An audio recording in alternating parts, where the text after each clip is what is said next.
Hello friends, कैसे हैं आप सब।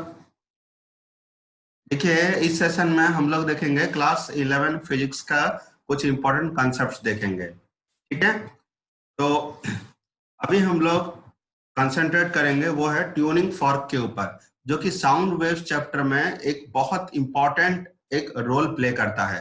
तो मुझे बहुत सारे बच्चे पूछते हैं कि सर ट्यूनिंग फॉर्क के बारे में कुछ बताइए, क्योंकि बहुत सारा मतलब इससे रिलेटेड बहुत सारा प्रॉब्लम्स आता है, जैसे बिट फ्रीक्वेंसी में आता है, ठीक है, वेव्स में आता है। तो ट्यूनिंग फॉर्क का कुछ बेसिक कॉन्सेप्ट्स मैं आपको बताऊंगा, तो पूरा वीडियो ध्यान से देखिए ताकि आपको अच्छे से समझ में आए।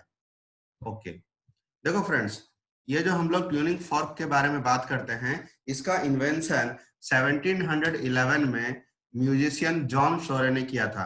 तो ये जस्ट आपको अगर पता रहे तो अच्छी बात है कि ये British musician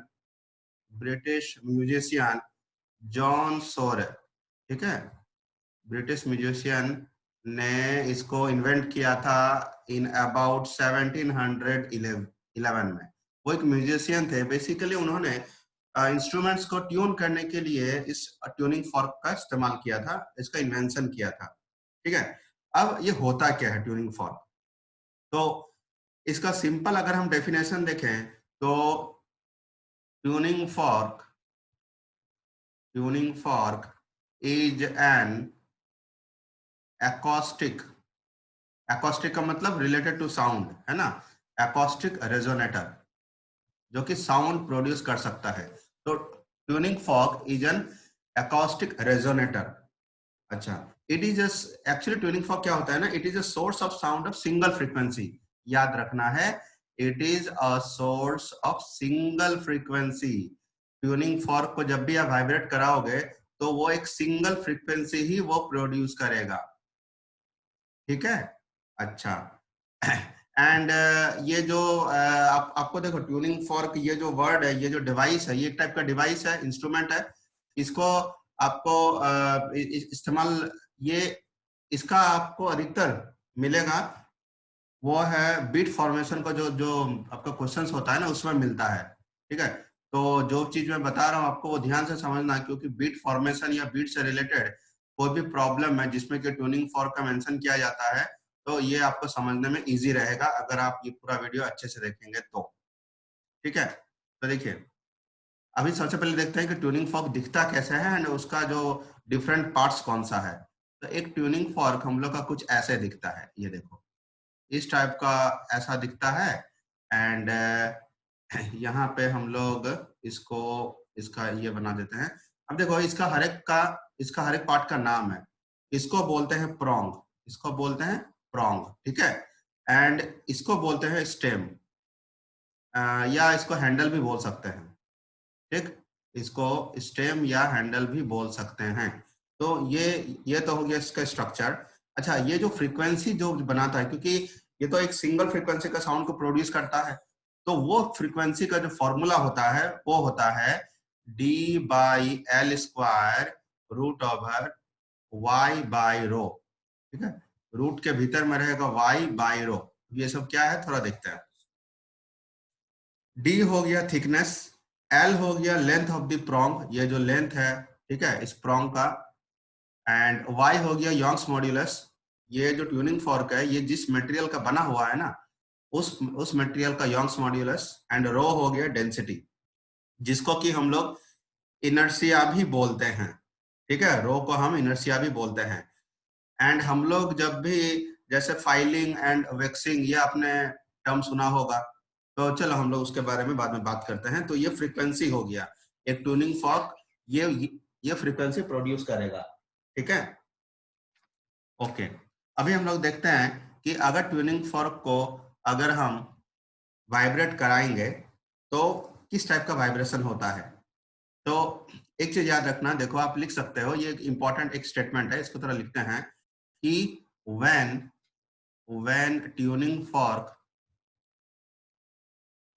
is sounded when tuning fork is sounded by striking when tuning fork is sounded by striking its one end, जब इसका वन एंड पे आप स्ट्राइक करते हो ना, तो क्या होता है, इसका जो प्रॉन्ग्स होता है, प्रॉन्ग मतलब मैंने आपको दिखाया था अभी, ये प्रॉन्ग किसको बोलते हैं, तो ये इसका जो प्रॉन्ग्स होता है ये वाइब्रेट करता है in and out, in and out vibrate करता है, ठीक है। इन एंड आउट मतलब ऐसे, ठीक, वो आपका इस टाइप का वाइब्रेट करेगा, इन एंड आउट। तो ये अगर हम लोग का प्रॉन्ग है तो ये एक बार ऐसे भीतर की तरफ आएगा, एक बार वो ऐसे ऐसे बाहर की तरफ जाएगा, इसको बोलते हैं इन एंड आउट, ठीक है। तो ये इन एंड आउट वाइब्रेशन की वजह से क्या होता है, ये ट्रांसवर्स वेव प्रोड्यूस करता है। इसका जो प्रॉन्ग है ये मैकेनिकल ट्रांसवर्स वेव प्रोड्यूस करेगा। तो यहाँ पे मैं सिर्फ लिखता हूँ ट्रांसवर्स वेव। याद रखना कि जब आप ट्यूनिंग फॉर्क को जब आप स्ट्राइक कराते हो किसी भी एक एंड पे, तो जो प्रॉन्ग्स होता है वो भी वाइब्रेट करेगा, इन एंड आउट वाइब्रेट करेगा एंड वो ट्रांसवर्स वेव्स बनाएगा।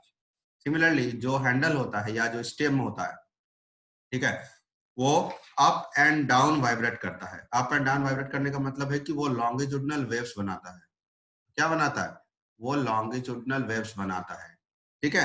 अच्छा, ये ट्रांसवर्स एंड लॉन्गिट्यूडनल तो बनाता है, मगर दोनों का फ्रीक्वेंसी सेम रहेगा, दोनों का फ्रीक्वेंसी सेम रहेगा, राइट। अच्छा, अब बात करते हैं कि इसका इस्तेमाल हम लोग कैसे करते हैं, what is the use of tuning fork. तो अगर हम यूज के बारे में बात करें तो हम लोग लिख सकते हैं, इसका जो यूज होगा वो हम लोग लिख सकते हैं कुछ ऐसे, इसका यूज हम लोग लिख सकते हैं, वो है, देखो, इसका पहला यूज होता है वो है कि मेडिकल डायग्नोसिस में, यस, हम लोग इसको मेडिकल डायग्नोसिस में यूज कर सकते हैं। तो पहला होता है मेडिकल डायग्नोसिस, मेडिकल डायग्नोसिस में इस्तेमाल करते हैं। स्पेशली हम लोग क्या करते हैं, हियरिंग टेस्ट के लिए इस्तेमाल करते हैं। एंड उसमें जो खास दोनों टेस्ट होता है, एक को बोलते हैं वेबर टेस्ट और एक को बोलते हैं रिनर टेस्ट। उसमें हम लोग हियरिंग, अगर किसी पर्सन का हियरिंग डिफेक्ट है कि नहीं, वो हम लोग को पता चलता है, ठीक है। और एक होता है हम लोग इसका इस्तेमाल करते हैं ट्यूनिंग म्यूजिकल इंस्ट्रूमेंट्स, ठीक है। हम लोग एक स्टैंडर्ड जो ट्यूनिंग फॉर्क होता है उसका इस्तेमाल करते हैं एंड हम उससे पता करते हैं कि हम लोग का जो म्यूजिकल इंस्ट्रूमेंट है वो ट्यून्ड है कि नहीं, उसका फ्रीक्वेंसी और ट्यूनिंग फॉर्क का फ्रीक्वेंसी को हम लोग मैच कराते हैं। दूसरा, इसका इस्तेमाल हम लोग करते हैं हाई प्रिसिशन वॉच में, यस, जो भी बहुत कॉस्टली वॉचेस होता है ना, हम लोग उसमें इसका इस्तेमाल करते हैं, ठीक। तो ये हो गया 3 मेन यूज। एंड यहाँ पे हम लोग थोड़ा बात करते हैं कि ये जो मेडिकल डायग्नोसिस में 2 इंपॉर्टेंट इसका होता है, एक होता है वेबर टेस्ट एंड और एक होता है रिनेज टेस्ट, ठीक है। ये होता है RINNE, रिनेज टेस्ट। ये दोनों ही टेस्ट हियरिंग डिफेक्ट किसी का है कि नहीं उसको जानने के लिए हम लोग यूज करते हैं, ओके। एंड अब हम लोग जाते हैं और एक इम्पोर्टेंट चीज पे जो कि बहुत बार पूछा जाता है, ठीक है, क्वेश्चंस में, ठीक है, बहुत बार पूछा जाता है, वो है कि लोडिंग एंड वैक्सिंग करने से क्या होता है। तो देखो, ये जो वर्ड है ना, लोडिंग एंड वैक्सिंग, हाँ, loading and waxing of tuning fork करने से आप क्या करते हो, बेसिकली हम लोग उसका इनर्शिया को बढ़ाते हैं, मतलब उसका डेंसिटी को बढ़ाते हैं। एंड मैंने फर्स्ट में ही मैंने बताया था कि फ्रीक्वेंसी का फॉर्मूला क्या होता है ट्यूनिंग फॉर्क के लिए। तो आप इनर्शिया को क्या करते हो, इंक्रीज करते हो। Since frequency is inversely proportional to inertia, since frequency of tuning fork is inversely proportional to inertia, तो आप जब इनर्शिया को बढ़ाओगे तो फ्रीक्वेंसी क्या होगा, डिक्रीज होगा। तो याद रखना है कि किसी भी ट्यूनिंग फॉर्क को अगर आप लोड या वैक्स करते हो तो उसका फ्रीक्वेंसी जो होता है वो डिक्रीज होता है, फ्रीक्वेंसी क्या होगा, डिक्रीज होगा। सिमिलरली अगर आप फाइलिंग करते हैं, अगर हम किसी भी ट्यूनिंग फॉर्क को फाइलिंग करते हैं, फाइलिंग का मतलब होता है ना कि उससे एलिमेंट्स को निकालना एक तरह से, तो इससे क्या होता है कि हम लोग उसका बेसिकली इनर्शिया को हम लोग घटाते हैं एंड इनर्शिया को घटाने से फ्रीक्वेंसी क्या होगा, इंक्रीज होगा। तो ये 2 इंपॉर्टेंट चीज याद रखना। In addition to this what will happen कि अगर हम टेम्परेचर को बढ़ाएं, तो अगर हम टेम्परेचर को बढ़ाएंगे तो याद रखना कि जो जो फ्रीक्वेंसी है हम लोग का ट्यूनिंग फॉर्क का वो इंक्रीज होगा, ठीक है। तो ये 3 फैक्टर आपको याद रखना है।